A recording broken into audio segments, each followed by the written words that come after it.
ഈ സമ്മേളനത്തിൻ്റെ അധ്യക്ഷൻ പാർട്ടിയുടെ സംസ്ഥാന president CPA Latheef Sahib, programme ചെയർമാനും സംസ്ഥാന സെക്രട്ടേറിയറ്റ് അംഗവുമായ VT ഇക്രാമുൽ ഹക്ക്, പരിപാടിയിൽ അതിഥികളായി നമ്മെ അഭിസംബോധന ചെയ്യുന്ന SVF സംസ്ഥാന ജനറൽ സെക്രട്ടറി അഷ്റഫ് ബാക്കവി, ഖാലിദ് മൂസ നദവി, മുഫ്തി അമീൻ മാഹി എന്നീ പണ്ഡിതന്മാർ, പാർട്ടിയുടെ ദേശീയ പ്രവർത്തക സമിതി അംഗവും മുൻ സംസ്ഥാന പ്രസിഡൻറ്റുമായ മൂവാറ്റുപുഴ അഷ്റഫ് മൗലവി, സംസ്ഥാന വൈസ് പ്രസിഡന്റ് തുളസീധരൻ പള്ളിക്കൽ ഉൾപ്പെടെ വേദിയിലുള്ള പാർട്ടിയുടെ സംസ്ഥാന ജനറൽ സെക്രട്ടറിമാർ, സംസ്ഥാന സെക്രട്ടറിമാർ, സംസ്ഥാന സമിതി അംഗങ്ങൾ, ജില്ലാ പ്രസിഡന്റ് ജനറൽ സെക്രട്ടറിമാർ, മലപ്പുറം ജില്ലാ ഭാരവാഹികൾ, ഇവിടെ തടിച്ചുകൂടിയിട്ടുള്ള ഈ മഹാപ്രക്ഷോഭത്തിൻ്റെ ഭാഗമായിട്ടുള്ള പ്രിയപ്പെട്ട സഹോദരി സഹോദരന്മാരെ, ദേശവ്യാപകമായി SDPI സംഘടിപ്പിക്കുന്ന പ്രക്ഷോഭ പരിപാടികളുടെ പ്രചാരണ പരിപാടികളുടെ ഭാഗമായി നടക്കുന്ന ഒരു മഹാസമ്മേളനമാണ് ഇന്ന് നമ്മൾ മലപ്പുറത്ത് ചേരുന്നത്. മിനിയാന്ന് കൊല്ലത്ത് ഇതുപോലെയുള്ള ഒരു വലിയ സമ്മേളനത്തിന് കേരളം സാക്ഷിയാവുകയുണ്ടായി. രാജസ്ഥാനിലെ ജയ്പൂരിൽ ഇന്നലെ ഒരു വലിയ സമ്മേളനം സംഘടിപ്പിക്കുകയുണ്ടായി. ബീഹാറിലെ പൂർണിയയിലും ആന്ധ്രാപ്രദേശിലെ നന്ദിയാലിലും നാളെ ആ രണ്ട് സംസ്ഥാനങ്ങളുടെയും ചരിത്രത്തിലെ ഏറ്റവും ശ്രദ്ധേയമാകുന്ന മഹാസമ്മേളനങ്ങൾ നാളെ നടക്കാൻ പോവുകയാണ്. SDPIക്ക് എന്താണ് ഈ വഖഫ് വിഷയത്തിൽ ഇത്ര താല്പര്യം എന്ന ചില ചോദ്യങ്ങൾ ചില കോണുകളിൽ നിന്ന് ഉയരുന്നുണ്ട്. ചില ആളുകൾ ചോദിക്കുന്നത് സോഷ്യൽ മീഡിയയിലൊക്കെ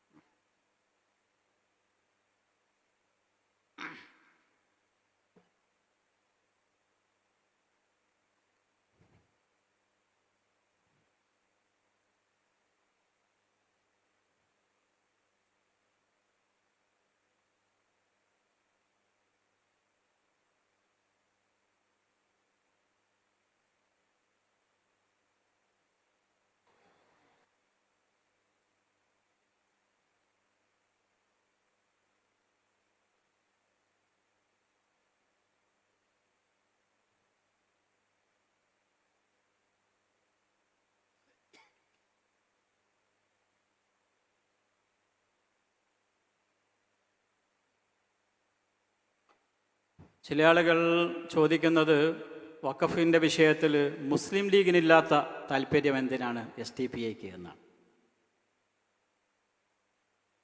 ആ ചോദ്യം കേട്ടപ്പോഴാണ്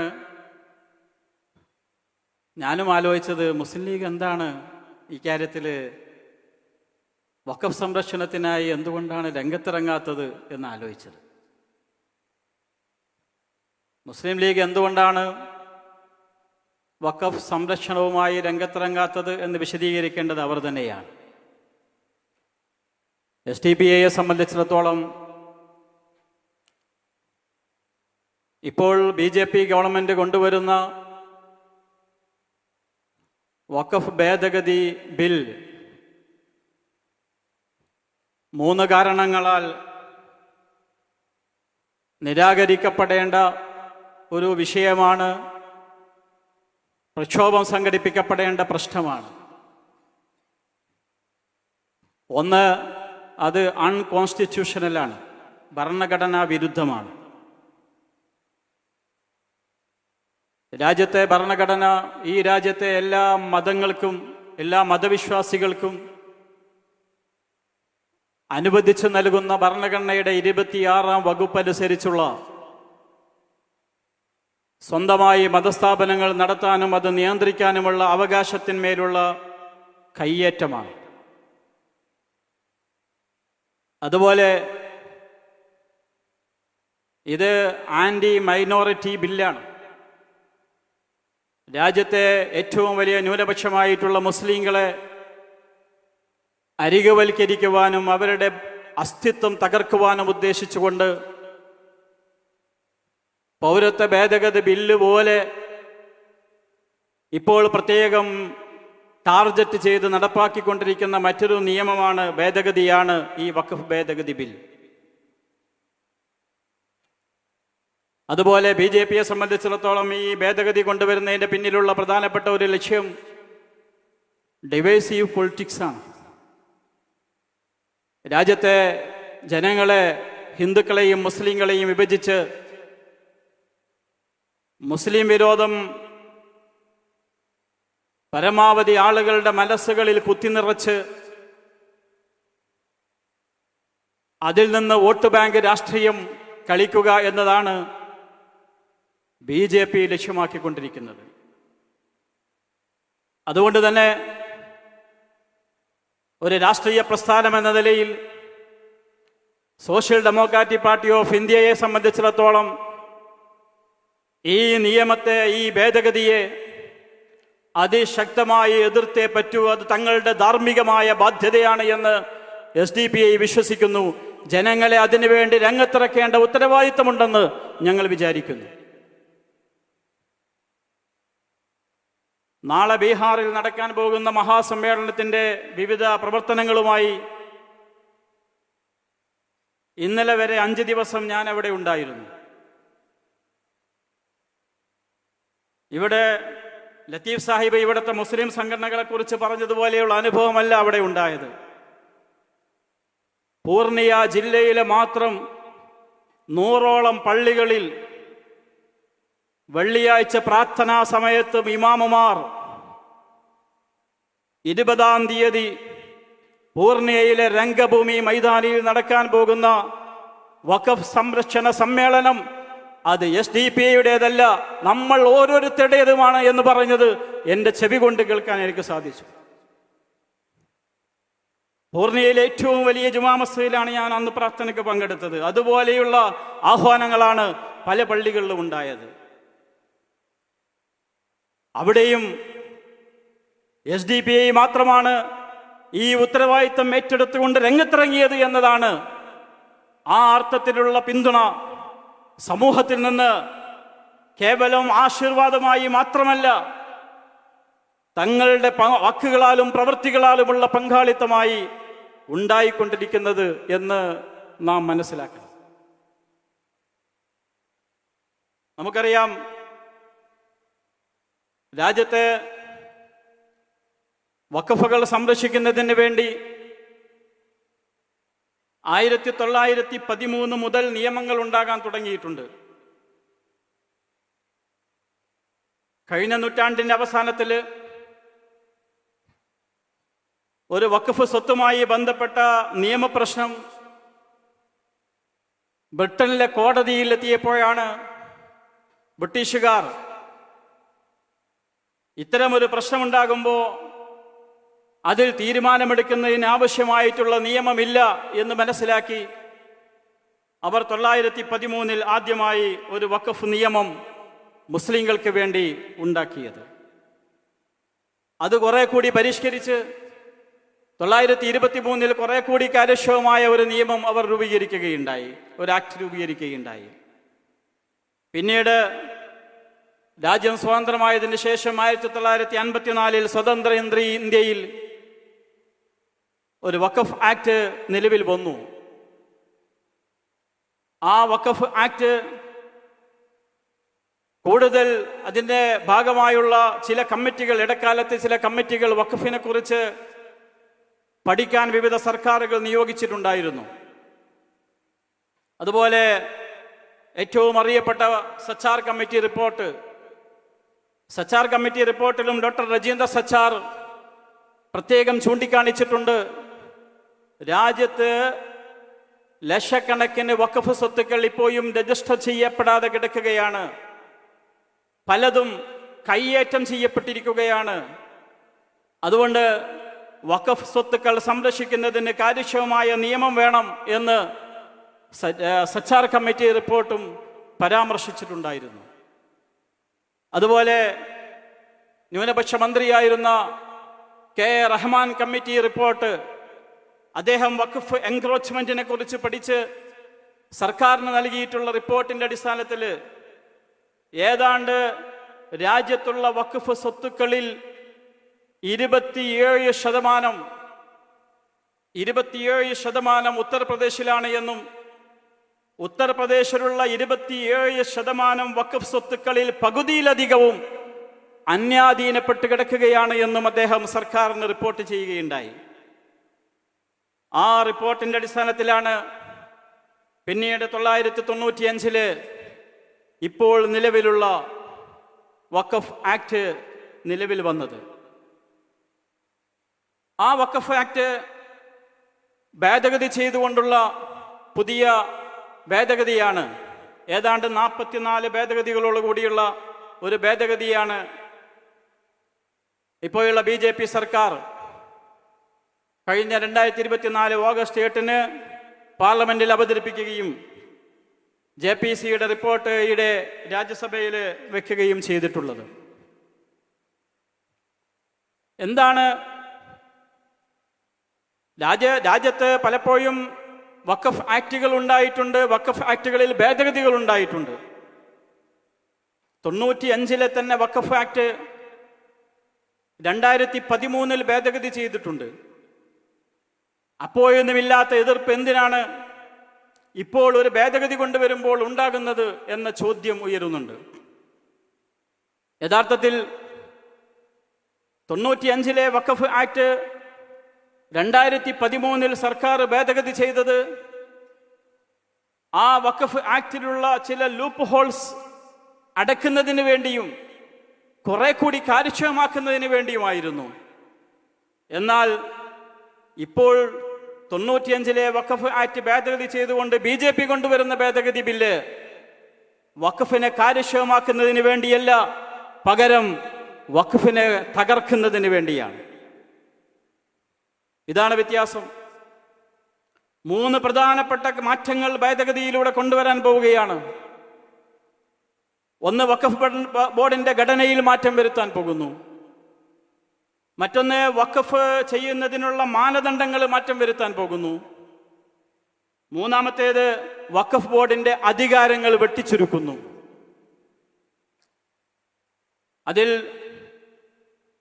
ആ എല്ലാ കാര്യങ്ങളും ഓരോന്നോരോന്നായി വിശദീകരിക്കാൻ ഞാനിപ്പോൾ സമയം കളയുന്നില്ല. നിരവധി പ്രാസംഗികന്മാർ ഇവിടെയുണ്ട്. അവരുടെയൊക്കെ പ്രസംഗങ്ങളിൽ എല്ലാ ഭാഗങ്ങളും കേൾക്കാൻ നമുക്ക് സാധിക്കുമെന്ന് ഞാൻ പ്രതീക്ഷിക്കുകയാണ്. വഖഫിന്റെ ഘടനയിലുള്ള മാറ്റം നമ്മൾ പൊതുവെ പറഞ്ഞു കേൾക്കുന്നുണ്ട്. വഖഫ് ബോർഡിൽ 2 അമുസ്ലിങ്ങളെ നിർബന്ധമായി ഉൾപ്പെടുത്തണമെന്ന് വ്യവസ്ഥ ചെയ്യുന്നുവെന്ന്. എന്നാൽ അങ്ങനെയല്ല സഹോദരീ സഹോദരന്മാരെ, അതിനേക്കാൾ ഭീകരമാണ് ഭരണഘടനയിൽ വരാൻ പോകുന്ന മാറ്റം. നിലവിൽ സെൻട്രൽ വഖഫ് കൗൺസിൽ നമുക്കറിയാം, 21 അംഗങ്ങളുള്ള ഒരു സമിതിയാണ് സെൻട്രൽ വഖഫ് കൗൺസിൽ. സെൻട്രൽ വഖഫ് കൗൺസിലിന്റെ ചെയർമാൻ കേന്ദ്ര മൈനോറിറ്റി മന്ത്രിയായിരിക്കുമെന്നാണ് വ്യവസ്ഥ. അദ്ദേഹം എക്സ് ഒഫീഷ്യോ ചെയർപേഴ്സൺ ആയിരിക്കും. അദ്ദേഹം ഒരുപക്ഷെ മുസൽമാൻ അല്ലാത്ത ആളായിരിക്കാം. എന്നാൽ സെൻട്രൽ വഖഫ് കൗൺസിൽ വരുന്ന ബാക്കിയുള്ള 20 ആളുകളും മുസ്ലിങ്ങളാകണമെന്നായിരുന്നു വ്യവസ്ഥ. എന്നാൽ ഇനി ഉണ്ടാകാൻ പോകുന്നത് എന്താണ്? ഇനി വരാൻ പോകുന്നത് സെൻട്രൽ വഖഫ് കൗൺസിലിലെ 4 ആളുകൾ ഒഴികെ ബാക്കിയുള്ളവർ എല്ലാവരും മുസ്ലിങ്ങളാകണമെന്ന് നിയമമില്ല. സെൻട്രൽ വഖഫ് കമ്മിറ്റിയിൽ കൗൺസിലിൽ വരാൻ പോകുന്ന മുത്തവല്ലിയുടെ പ്രതിനിധി, അതുപോലെ ഒരു മുസ്ലിം സ്കോളർ, മുസ്ലിം സംഘടനകളുടെ 3 പ്രതിനിധികൾ, 3 മുസ്ലിം സംഘടനാ പ്രതിനിധികൾ, അതുപോലെ മുസ്ലിം മതസംഘടന, മുസ്ലിം സ്കോളേഴ്സ് ആയിട്ടുള്ള പണ്ഡിതന്മാരായിട്ടുള്ള 3 ആളുകൾ, അങ്ങനെ 7 ആളുകൾ. ഈ 7 ആളുകൾ മുസ്ലിങ്ങളായിരിക്കണം എന്ന് വ്യവസ്ഥ ചെയ്യുന്നു. 7 പേർ 21 ആളുകളിൽ 7 പേർ മുസ്ലിങ്ങളായിരിക്കണം എന്ന് വ്യവസ്ഥ ചെയ്യുന്നു. ബാക്കിയുള്ള ആളുകളുടെ കാര്യത്തിൽ അവർ മുസ്ലിങ്ങളായിരിക്കണമെന്ന 95-ലെ വഖഫ് ആക്ടിലുള്ള ആ ക്ലോസ് പുതിയ ഭേദഗതിയിൽ നിന്ന് എടുത്തു കളഞ്ഞിരിക്കുകയാണ്. അതിന് പുറമെയാണ് 2 പേർ നിർബന്ധമായും മുസ്ലിങ്ങളല്ലാത്തവരായിരിക്കണമെന്ന വ്യവസ്ഥ വെച്ചിരിക്കുന്നത്. അതുപോലെ സ്റ്റേറ്റ് വഖഫ് ബോർഡുകൾ, എല്ലാ സംസ്ഥാനങ്ങളിലും വഖഫ് സ്വത്തുക്കൾ നിയന്ത്രിക്കുന്നത് വഖഫ് ബോർഡുകളാണ്. വഖഫ് ബോർഡിൽ എത്ര അംഗങ്ങളാണ് ഉണ്ടായിരുന്നത്? 8 മുതൽ 12 വരെ എന്നായിരുന്നു ഇതുവരെ ഉണ്ടായിരുന്നത്. 8 മുതൽ 12 വരെ, അതായത് ചുരുങ്ങിയത് 8 പേർ ഉണ്ടായിരിക്കണം, പരമാവധി 12. ഇപ്പോൾ BJP കൊണ്ടുവന്ന ഈ ഭേദഗതി ബില്ലിലെ ഏറ്റവും വലിയ തട്ടിപ്പ് എന്താണെന്നറിയുമോ? ഈ രീതി ഒഴിവാക്കിയിട്ട് അപ് ടു 11 എന്ന് ചേർത്തിരിക്കുകയാണ്. 11 വരെ എന്ന് വെച്ചാൽ 5 ആയാലും കുഴപ്പമില്ല, 3 ആയാലും കുഴപ്പമില്ല, 7 ആയാലും കുഴപ്പമില്ല. സംസ്ഥാന വഖഫ് ബോർഡിൽ നേരത്തെ 95-ലെ നിയമം അനുസരിച്ച് ചുരുങ്ങിയത് 8 പേർ ഉണ്ടായിരിക്കണമെന്ന വ്യവസ്ഥ ഇല്ലാതാക്കി 11 വരെ ആളുകൾ ഉണ്ടായിരിക്കണമെന്ന രീതിയിൽ അതിനെ മാറ്റം വരുത്തിയിരിക്കുന്നു. മാത്രമല്ല, ആ 11 ആളുകളിൽ 4 പേർ മാത്രമേ മുസ്ലിംകളായിരിക്കണം എന്ന് ബില്ല് പറയുന്നുള്ളൂ. അതിൽ ഒന്ന് മുത്തവല്ലിയുടെ പ്രതിനിധിയായിട്ടുള്ള ഒരാൾ, ഒരു മുസ്ലിം പണ്ഡിതൻ. പുതിയ ഒരു സംഗതി ചേർത്തിരിക്കുകയാണ്, മുനിസിപ്പൽ പഞ്ചായത്ത് മെമ്പർമാരിൽ നിന്ന് 2 പേർ. സംസ്ഥാനത്തെ ഏതെങ്കിലും മുനിസിപ്പൽ കൗൺസിൽ മെമ്പർമാർ, പഞ്ചായത്ത് മെമ്പർമാർ, അവരിൽ നിന്ന് 2 പേർ. ഈ 4 ആളുകൾ മുസ്ലിങ്ങളായിരിക്കണമെന്ന് പ്രത്യേകം പറയുന്നു. ബാക്കിയുള്ള ആളുകളുടെ കാര്യത്തിൽ അവർ മുസ്ലിങ്ങളായിരിക്കണമെന്ന് പറയുന്നില്ല. അതിന് പുറമെ 2 വനിതകൾ ഉണ്ടാകണമെന്ന് പറയുന്നുണ്ടല്ലോ. ആ 2 വനിതകൾ തന്നെ വലിയ തമാശയാണ്. MP പ്രതിനിധി ഉണ്ടാകും, MLA പ്രതിനിധി ഉണ്ടാകും. എന്നാൽ ഈ പറയപ്പെടുന്ന മുസ്ലിങ്ങളായിരിക്കണമെന്ന് പറയുന്ന 4 ആളുകളുണ്ടല്ലോ, മുത്തവല്ലി, മുസ്ലിം പണ്ഡിതൻ, മുനിസിപ്പൽ പഞ്ചായത്ത് മെമ്പർമാർ, ഈ 4 ആളുകളിൽ നിന്നാണ് 2 പേർ വനിതകളായിരിക്കേണ്ടത്. വഖഫ് ബോർഡിലെ ബാക്കിയുള്ള 11 മെമ്പർമാരിൽ നിന്നല്ല, ആ 11-ലെ മുസ്ലിങ്ങളായിരിക്കണമെന്ന് വ്യവസ്ഥ ചെയ്തിട്ടുള്ള 4 ആളുകളിൽ നിന്നാണ് വനിതകളെ ചേർക്കേണ്ടത്. അങ്ങനെ വളരെ വ്യക്തമായി സ്റ്റേറ്റ് സെൻട്രൽ വഖഫ് കൗൺസിലാണെങ്കിലും സംസ്ഥാന വഖഫ് ബോർഡുകളിലാണെങ്കിലും മുസ്ലിങ്ങളല്ലാത്തവർക്ക് ഭൂരിപക്ഷം ഉണ്ടാകാൻ പറ്റുന്ന തരത്തിലുള്ള ഭേദഗതിയാണ് BJP സർക്കാർ ഈ ഭേദഗതിയിലൂടെ കൊണ്ടുവരുന്നത്. ഇത് എന്തുകൊണ്ടാണ് നമുക്ക് സ്വീകാര്യമാകാത്തത്? മുസ്ലിങ്ങൾക്ക് മാത്രമായി പ്രത്യേകം നിയമം നിർമ്മിക്കുന്നു എന്നതുകൊണ്ടാണ്. നമ്മുടെ രാജ്യത്ത് 1950-ലെ ഹിന്ദു സ്ഥാപന നിയമമുണ്ട്. 1950-ലെ ഹിന്ദു സ്ഥാപന നിയമം കേരള നിയമസഭ പാസാക്കിയ നിയമമാണ്. ആ നിയമം അനുസരിച്ചാണ് സംസ്ഥാനത്ത് 5 ദേവസ്വം ബോർഡുകൾ പ്രവർത്തിക്കുന്നത്. ആ ഹിന്ദു സ്ഥാപന നിയമം അനുസരിച്ചുള്ള ദേവസ്വം ബോർഡിലെ അതുമായി ബന്ധപ്പെട്ട ആക്ടിൽ പറയുന്നത് അതിലെ ബോർഡിലെ ഓരോ അംഗവും ഹിന്ദു ആയിരിക്കണം എന്നാണ്. നമുക്ക് ആക്ട് എടുത്ത് പരിശോധിച്ച് നോക്കിയാൽ കാണാൻ സാധിക്കും, ഹിന്ദുവായിരിക്കണമെന്ന് നിർബന്ധമായി നിശ്ചയിച്ചിരിക്കുന്നു. വഖഫ് ബോർഡിന്, ദേവസ്വം ബോർഡിന് ചീഫ് എക്സിക്യൂട്ടീവ് ഓഫീസർ ഉണ്ടായിരിക്കും, CEO ഹിന്ദു ആയിരിക്കണമെന്ന് വ്യവസ്ഥ ചെയ്യുന്നു. എന്നാൽ വഖഫ് ബോർഡിന്റെ CEO ഹിന്ദുവാകണം, മുസ്ലിം ആകണമെന്നില്ല. അത് മുസ്ലിം അല്ലാത്ത ആളെയും നിയമിക്കാം. എന്തുകൊണ്ടാണ് ഒരു മതേതര രാജ്യത്ത്, എല്ലാ മതങ്ങൾക്കും ഒരുപോലെ സ്വാതന്ത്ര്യമുള്ള ഒരു രാജ്യത്ത് മുസ്ലിങ്ങൾക്ക് ഒരു പ്രത്യേക ചില ലിമിറ്റേഷൻ, മുസ്ലിങ്ങൾക്ക് ചില നിയന്ത്രണങ്ങൾ, പ്രത്യേകമായ നിയമം. ഹിന്ദുക്കൾക്ക് വേറെ നിയമം എന്തുകൊണ്ടാണ്? നമ്മുടെ രാജ്യത്ത് 925 മുതൽ നിലവിലുള്ള ഒരു നിയമമുണ്ട്, സിഖ് ഗുരുദ്വാര ആക്ട്. 1925 മുതൽ നിലവിലുള്ളതാണ്. രാജ്യം സ്വതന്ത്രമായതിനു ശേഷവും അത് തുടരുന്നു. സിഖ് ഗുരുദ്വാര ആക്ട് സിഖുമായി ബന്ധപ്പെട്ട, സിഖുകാരുടെ ഏത് മതസ്ഥാപനങ്ങളുമായി ബന്ധപ്പെട്ട അത് നിയന്ത്രിക്കുന്ന കമ്മിറ്റികളിൽ, അതിൻ്റെ ബോർഡുകളിൽ സിഖുകാർ മാത്രമായിരിക്കണമെന്ന് ആ ആക്ടിൽ വ്യവസ്ഥ ചെയ്യുന്നുണ്ട്.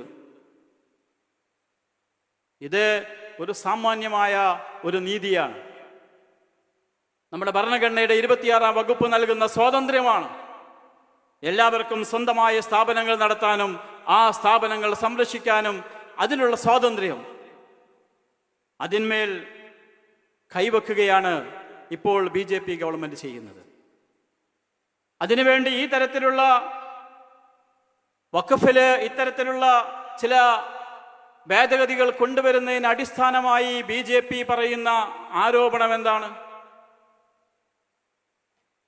രണ്ട് കാര്യങ്ങളാണ് പ്രധാനമായും പറഞ്ഞുകൊണ്ടിരിക്കുന്നത്. ഒന്ന്, വഖഫ് ബോർഡിന്മേൽ നിലവിൽ സർക്കാരുകൾക്ക് നിയന്ത്രണമില്ല.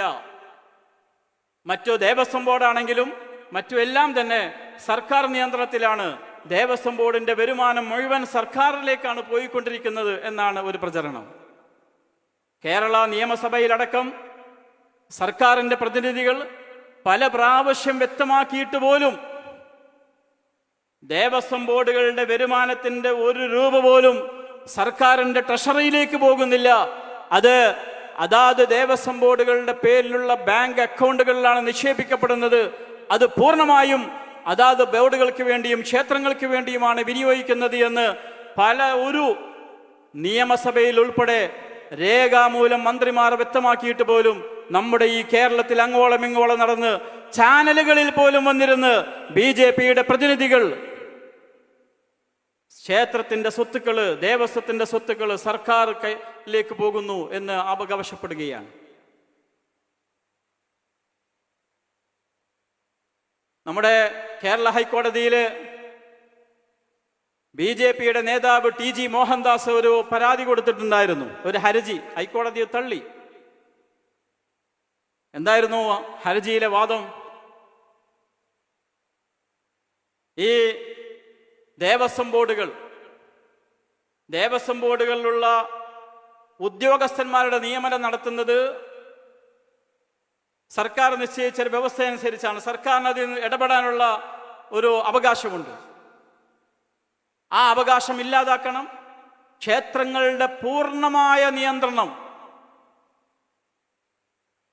ഈ ക്ഷേത്ര കമ്മിറ്റികൾക്കും ഹിന്ദു സംഘടനകൾക്കും ആയിരിക്കണമെന്ന് ആവശ്യപ്പെട്ടുകൊണ്ട് അദ്ദേഹം ഹൈക്കോടതിയെ സമീപിച്ചു.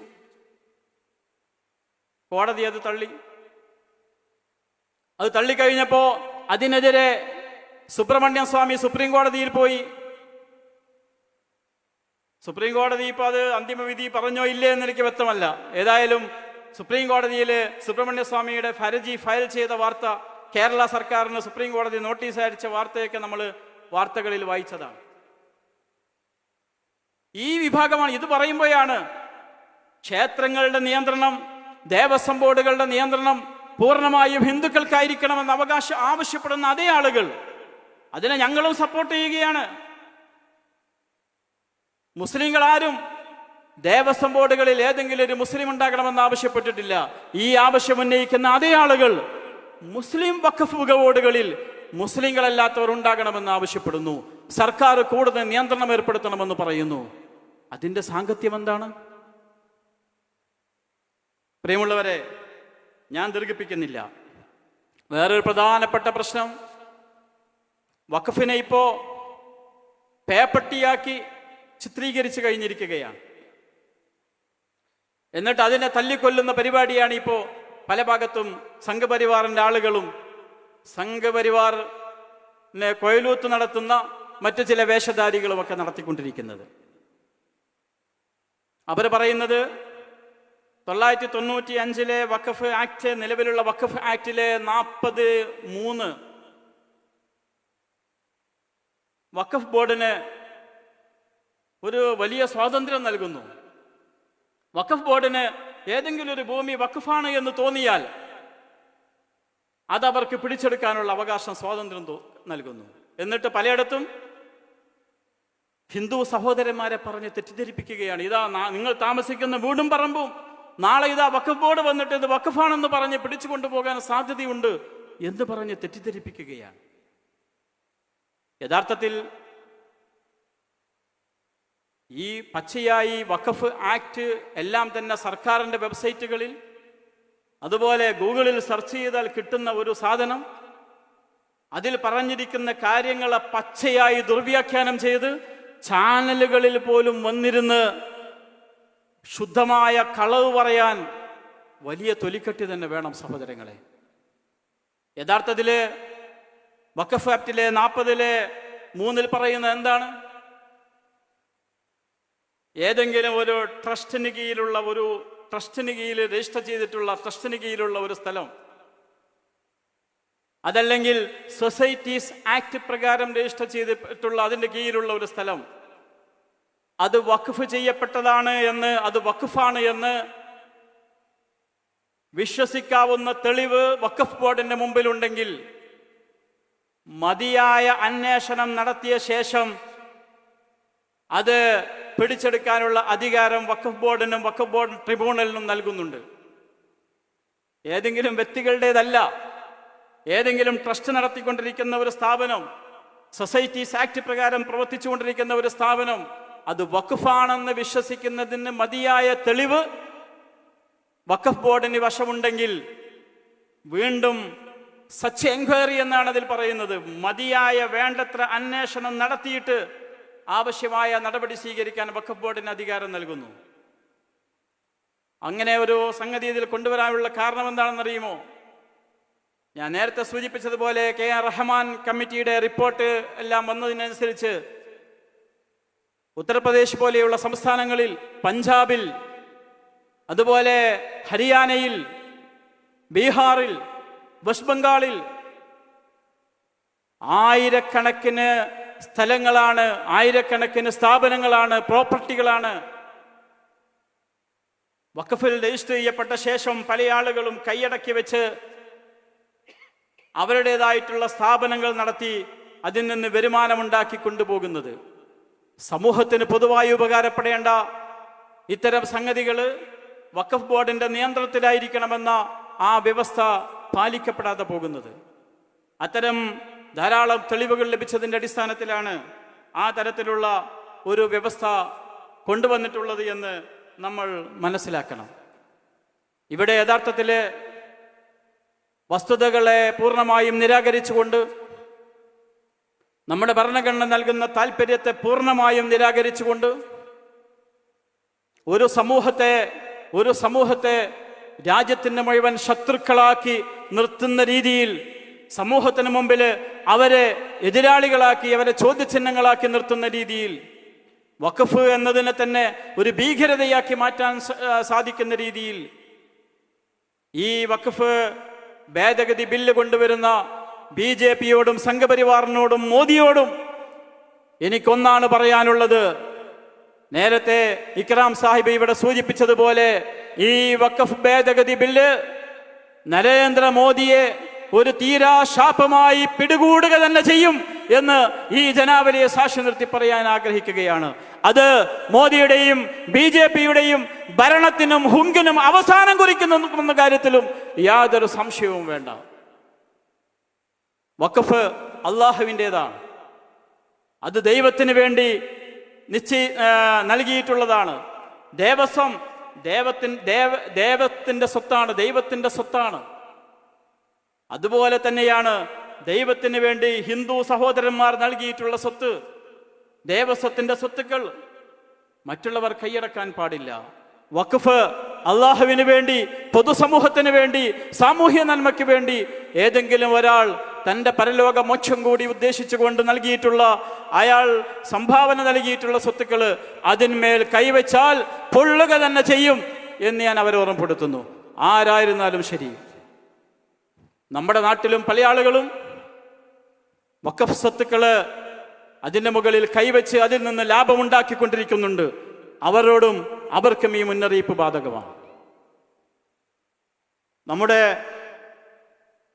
BJP-യുടെ അതുപോലെ കേന്ദ്ര സർക്കാരിനെ താങ്ങി നിർത്തുന്ന മറ്റു പാർട്ടികൾ, ആ പാർട്ടികളോടും ദേശവ്യാപകമായി സോഷ്യൽ ഡെമോക്രാറ്റിക് പാർട്ടി ഓഫ് ഇന്ത്യക്ക് പറയാനുള്ളത്, ഈ ഭേദഗതി കൊണ്ടുവന്നാൽ അതിനെതിരെ രാഷ്ട്രീയമായും നിയമപരമായുമുള്ള പ്രക്ഷോഭങ്ങൾ കൊണ്ട് ഇന്ത്യ ശക്തമായി മുഖരിതമാകും. ഒരിക്കലും നിലക്കാത്ത പ്രക്ഷോഭങ്ങൾ ഇന്ത്യ രാജ്യത്ത് ഉണ്ടാകാൻ പോകുന്നു. സമാധാനത്തോടുകൂടി ശാന്തിയോടുകൂടി നരേന്ദ്രമോദിക്ക് അങ്ങ് ഭരിച്ചു പോകാമെന്ന് വിചാരിക്കേണ്ടതില്ല എന്ന് ഞങ്ങൾ ഉറപ്പെടുത്തുകയാണ്. മതത്തിന്റെ അടിസ്ഥാനത്തിൽ പൗരത്വ ഭേദഗതി ബില്ല് കൊണ്ടുവന്നു.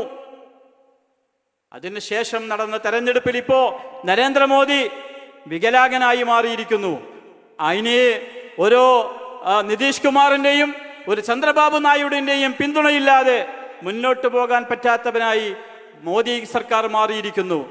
ഈ ഭേദഗതി കൂടി നടപ്പാക്കി ഇന്ത്യ രാജ്യത്തെ മുസ്ലിങ്ങളെ അന്യവൽക്കരിക്കാനും അവരപരവൽക്കരിക്കാനുമാണ് ശ്രമമെങ്കിൽ അടുത്ത തെരഞ്ഞെടുപ്പോടുകൂടി രണ്ടു കാലും മുറിഞ്ഞ് പൂർണ്ണമായും ശയ്യയിലേക്ക് പോകാൻ, കിടക്കയിലേക്ക് പോകാൻ നരേന്ദ്രമോദി തയ്യാറെടുത്തുകൊള്ളുക എന്ന് ഈ ജനാബലിയെ സാക്ഷി നിർത്തി, ഇന്ത്യ രാജ്യത്തെ SDP നടത്തിക്കൊണ്ടിരിക്കുന്ന മുഴുവൻ പരിപാടികളെയും സാക്ഷി നിർത്തി ഓർമ്മപ്പെടുത്തിക്കൊണ്ട് ഈ പരിപാടിയുടെ ഈ മഹാസമ്മേളനത്തിന്റെ ഉദ്ഘാടനം നിർവഹിച്ചതായി പ്രഖ്യാപിക്കുന്നു. അഭിവാദ്യങ്ങൾ. അസ്സലാമു അലൈക്കും.